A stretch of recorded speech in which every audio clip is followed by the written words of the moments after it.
Ladies and gentlemen, welcome to New Town, Kolkata.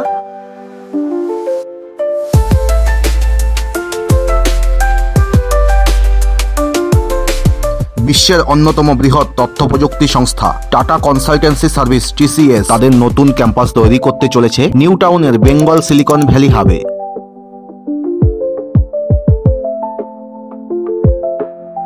রাজ্য সরকারের তরফে পুরো পরিকল্পনা অনুমোদন দেওয়া হলো, ঘোষণা করলেন মুখ্যমন্ত্রী মমতা বন্দ্যোপাধ্যায়।